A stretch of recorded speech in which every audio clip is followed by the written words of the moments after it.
Halo semua, perkenalkan kami dari Praktikan Pemupukan dan Kesuburan Perairan kelompok 1 tahun 2022. Di mana pada praktikum lapang kali ini, alat dan bahan yang kami gunakan, yang pertama ada pH paper, kedua ada deometer, yang ketiga ada termometer. Proses yang pertama adalah persiapan pada kolam tradisional, di mana dilakukan proses pembalikan tanah terlebih dahulu.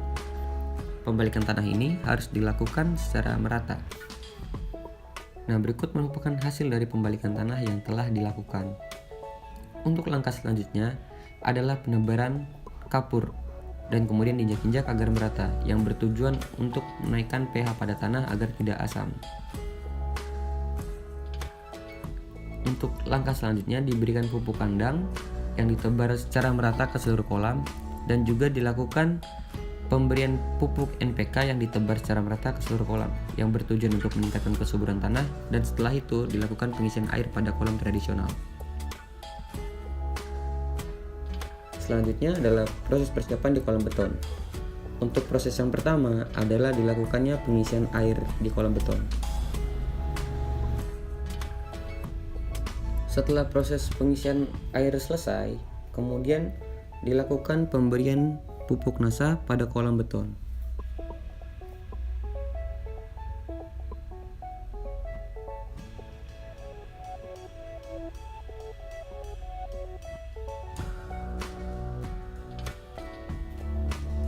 Setelah proses persiapan pada kedua kolam tersebut selesai, dilakukan pengukuran suhu terlebih dahulu pada kolam tradisional. Didapatkan hasil 19 derajat Celcius. Dan sedangkan untuk pengukuran suhu pada kolam beton didapatkan hasil yaitu 22 derajat Celcius. Untuk proses selanjutnya dilakukan pengukuran pH pada kolam tradisional. Didapatkan hasil yaitu pH-nya 7, di mana pH paper kemudian dicocokkan pada warna yang ada di box pH. Selanjutnya dilakukan juga pengukuran pada kolam beton, didapatkan pH 7. Untuk proses selanjutnya dilakukan pengukuran DO pada kolam tradisional menggunakan deometer. Hasil yang didapat adalah kandungan DO sebesar 8,4 ppm pada kolam tradisional. Hal yang sama juga dilakukan pada kolam beton, di mana pengukuran didapat 8,4 ppm. Selanjutnya adalah alat dan bahan pada praktikum laboratorium, bisa dilihat pada video. Yang pertama adalah penyaringan air sampel yang bertujuan untuk dilakukan pengukuran nitrat pada kolam beton maupun kolam tradisional. Selanjutnya, air yang sudah disaring dimasukkan ke cawan porselen. Setelah itu dilakukan penguapan. Setelah selesai penguapan, ditambahkan asam fenol disulfonik dan NH4OH. Setelah itu diencerkan dengan menggunakan Aquades. Setelah itu, masukkan air sampel ke dalam kuvet yang nantinya akan dihitung menggunakan spektrofotometer. Selanjutnya dilakukan pengukuran fosfat pada air sampel kolam beton dan tradisional yang dimasukkan ke dalam Erlenmeyer terlebih dahulu. Setelah itu ditambahkan amilum molibdat pada air sampel. Setelah itu dilakukan penghomogenan dan kemudian ditambahkan SnCl2, dilakukan penghomogenan kembali.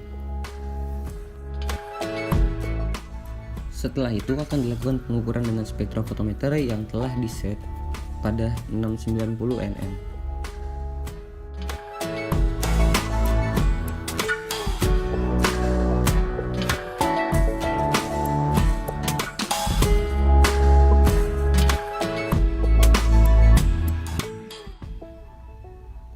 Kemudian masukkan air sampel yang akan diukur kadar fosfatnya ke dalam kuvet dan kemudian diukur dalam spektrofotometer.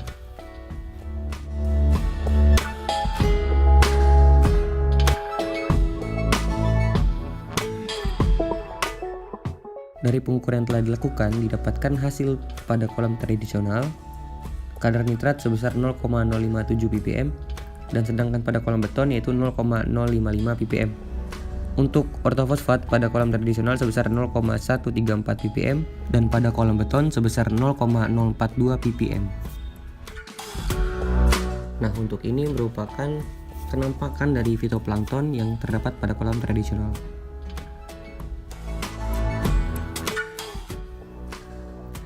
Dan ini merupakan kenampakan fitoplankton pada kolam beton, yang dimana plankton-plankton tersebut diidentifikasi dalam buku plankton.